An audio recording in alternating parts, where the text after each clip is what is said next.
Bienvenidos a la segunda sesión de Derecho Laboral.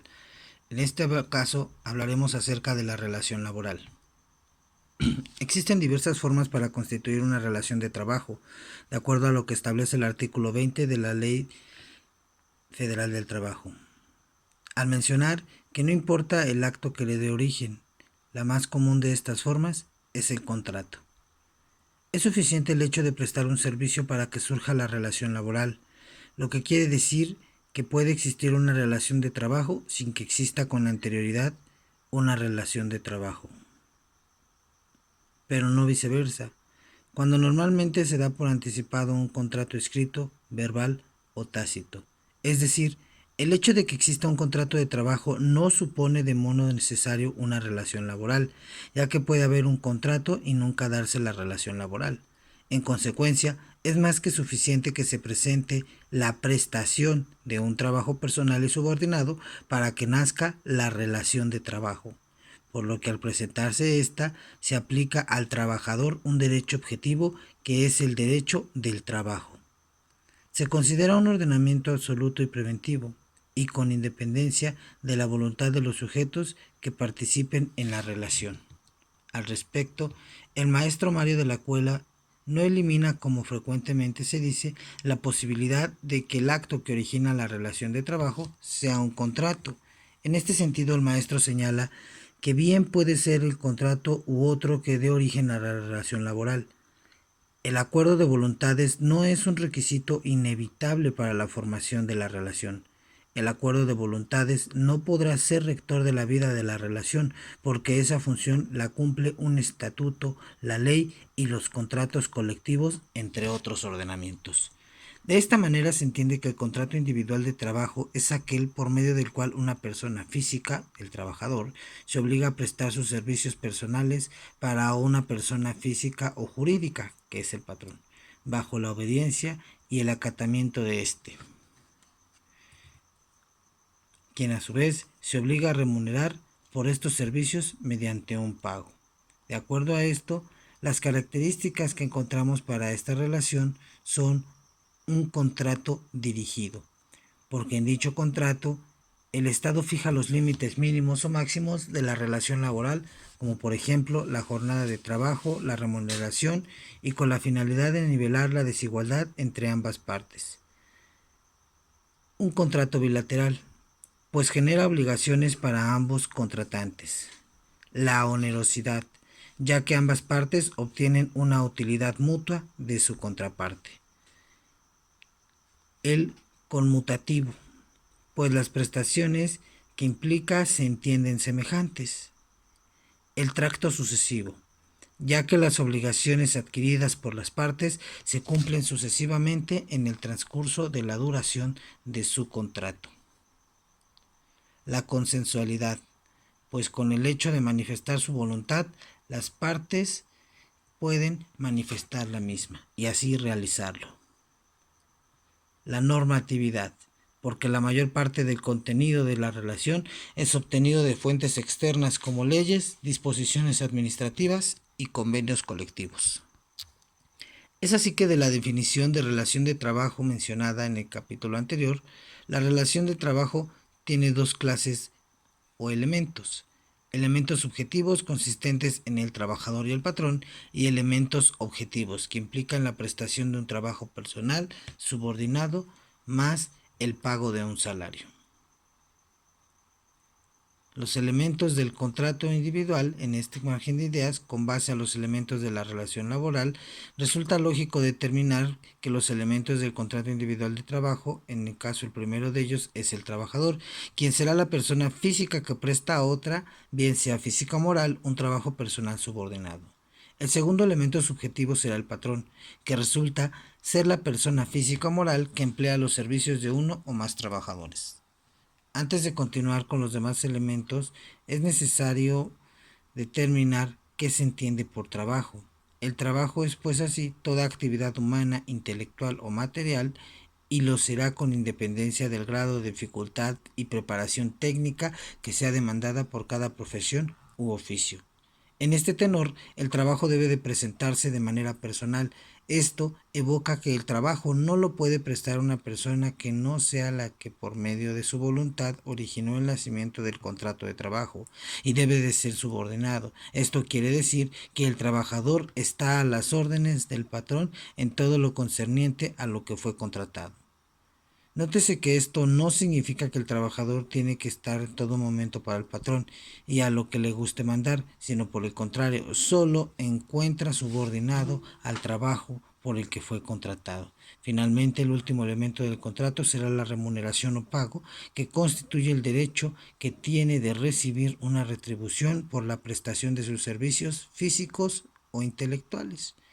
Esto nos lleva a los tipos de contrato de trabajo que condicionan a sus firmantes a derechos y obligaciones recíprocos de acuerdo a las siguientes determinaciones.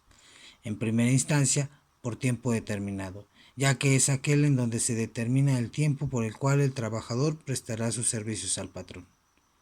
Por tiempo indeterminado. En este sentido, el contrato no se encuentra sujeto a un tiempo, es decir, que mediante este contrato el trabajador presta sus servicios sin que éste tenga un vencimiento expreso. Por obra determinada. Este tipo de contrato se da cuando un trabajador es contratado por el patrón únicamente por una obra en específico, por ejemplo, la construcción de una casa habitación, por obra indeterminada. Este contrato le expresa al trabajador que su trabajo será por cuantas obras tenga que realizar o elaborar, sujetándolo únicamente a la terminación de la o de las obras en concreto. Por temporada, en este contrato el trabajo se presta durante un tiempo que dure la temporada, por ejemplo, la cosecha de caña. Eventual, este trabajo lo desarrolla el trabajador cuando así sea necesario por parte del patrón. Ejemplo, un mecánico o un técnico en computación. Así tenemos que derivado de las relaciones de trabajo se determinan ciertos derechos y obligaciones. En el caso de los trabajadores, los derechos de los trabajadores se encuentran provistos en la Ley Federal del Trabajo, además de que se encuentran regulados en los artículos 132 al 153 y en lo consiguiente fácilmente se puede reaccionar a los derechos y obligaciones recíprocos entre el trabajador y el patrón.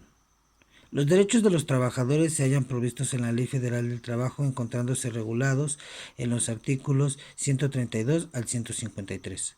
Los derechos y obligaciones recíprocos entre el trabajador y el patrón se fundan en un principio en el pago del salario mínimo en efectivo y semanalmente en un lugar donde trabaje. Esta es una obligación del patrón y en un derecho para el trabajador, pero no es la única, ya que además podemos contemplar los siguientes derechos: el pago de un aguinaldo anual, el participar en las utilidades de la empresa, sin costo, habitaciones adecuadas e higiénicas con espacio suficiente para el trabajador y su familia, por cada 6 días que trabaje, un día de descanso, capacitación para el trabajo, el pago por el tiempo excedente al doble de lo fijado por las horas normales, el buen trato en el trabajo. Cuando sus herramientas ya no sirvan, deberán de ser repuestas o reparadas sin costo alguno para el trabajador. Si el lugar donde prestan los servicios se encuentra a 100 o más kilómetros de la población en la que vive, el patrón deberá pagar el transporte del trabajador hasta el centro de trabajo y, si es necesario, también el de su familia. Inscripción en el Instituto Mexicano del Seguro Social para contar con los beneficios y las prestaciones que éste otorga, como lo son por enfermedad ordinaria, atención médica, medicinas y hospitalización para el trabajador, su esposa, hijos o padres en su caso, y en caso de que sufran accidente de trabajo, atención médica y medicina sin costos, un servicio de guardería para sus hijos, y si el accidente de trabajo le impide laborar, se pagará su salario íntegro hasta que sane. Una pensión por invalidez, por accidente o enfermedad que contradiga el trabajo y que haya contraído en la fuente laboral. Y asimismo, según la Ley Federal del Trabajo, se establecen ciertos derechos complementarios para los trabajadores, como lo son el derecho de todos los trabajadores sin ninguna distinción a formar o unirse en organizaciones de su propia elección sin ninguna autorización previa. El derecho de los sindicatos a establecer sus propias constituciones y reglas, a elegir sus representantes en plena libertad, a organizar su administración y actividades y a formular programas sin ninguna interferencia de las autoridades públicas. El derecho de los sindicatos a establecer y unirse a federaciones y confederaciones, como afinarse a las organizaciones sindicales internacionales. La protección de los sindicatos contra su disolución o suspensión por acción administrativa. La protección de los trabajadores contra actos de discriminación antisindicales respecto a su empleo. El derecho a la protección de los fondos y de los activos sindicales contra la intervención de autoridades públicas. Y el derecho de los trabajadores y de sus sindicatos a la huelga como un medio esencial para la promoción y la defensa de sus intereses económicos y sociales. Por otra parte, la Ley Federal del Trabajo también establece ciertas obligaciones para el trabajador, como la de cumplir las disposiciones de las normas de trabajo que le sean aplicables, observar las medidas preventivas e higiénicas que acuerden las autoridades competentes y las que indiquen los patrones para la seguridad, protección personal de los trabajadores. Desempeñar el servicio bajo la dirección del patrón o de su representante, a cuya autoridad estarán subordinados en todo lo concerniente al trabajo. Ejecutar el trabajo con la intensidad, cuidado y esmero apropiados y en la forma, tiempo y lugar convenidos. Dar aviso inmediato al patrón, salvo caso fortuito o de fuerza mayor, de las causas justificadas que le impidan concurrir a su trabajo. Guardar escrupulosamente los secretos técnicos, comerciales y de fabricación de los productos a cuya elaboración concurran directa o indirectamente, o de los cuales tengan conocimiento por razón del trabajo que desempeñen, así como de los asuntos administrativos reservados cuya divulgación pueda causar perjuicios a la empresa. De la misma manera, la propia ley establece las prohibiciones a los trabajadores, como lo son faltar al trabajo sin justificación, presentarse a trabajar en estado de embriaguez o bajo la influencia de drogas, tomar del lugar de trabajo herramientas o productos propiedad del patrón, portar armas de cualquier clase durante las horas de trabajo, realizar cualquier acto que ponga en peligro su propia seguridad y la de sus compañeros, y finalmente y en obviedad evitar repeticiones innecesarias, que debe señalarse que todo lo que era para el trabajador constituye una obligación, en justa medida al mismo tiempo constituye un derecho para el patrón. Por lo que respecta a los derechos de los patrones, primero es importante puntualizar quién es el patrón, ya que según el artículo 10 de la Ley Federal del Trabajo, el patrón es la persona física o moral que recurre a los servicios de uno o varios trabajadores.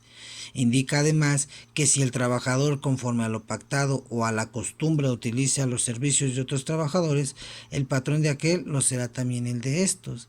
Además, con respecto a la indemnización, la propia ley señala en su artículo 49 que el patrón quedará liberado de la obligación de reinstalar al trabajador en determinados casos, mediante el pago de indemnizaciones que determinará la misma ley. En este sentido, y de acuerdo a los ejemplos mencionados con antelación, es necesario recalcar que para efecto de los derechos y las obligaciones de los patrones, de forma recíproca, aquel derecho del trabajador se vuelve una obligación del patrón, y asimismo aquella obligación del trabajador se volverá un derecho del patrón. Por ejemplo, como obligaciones del patrón podemos encontrar las siguientes: cumplir las disposiciones de las normas de trabajo aplicables a sus empresas o establecimientos, pagar a los trabajadores los salarios e indemnizaciones de conformidad con las normas vigentes en la empresa o establecimiento, y proporcionar oportunamente a los trabajadores los útiles, instrumentos y materiales necesarios para la ejecución de sus actividades, entre otras. Para esta sesión, la actividad corresponde a un ensayo. Toma en cuenta que para que la actividad se considere completa es necesario cumplir con los siguientes requisitos de contenido. En primera instancia, la carátula, y en segunda instancia desarrollar los temas referentes a los conceptos de la relación laboral, las condiciones del trabajo, qué es la jornada laboral, el salario, los derechos y las obligaciones de los trabajadores y los patrones, los trabajos especiales, el trabajo de las mujeres, el trabajo de los menores y el trabajo de los trabajadores de confianza.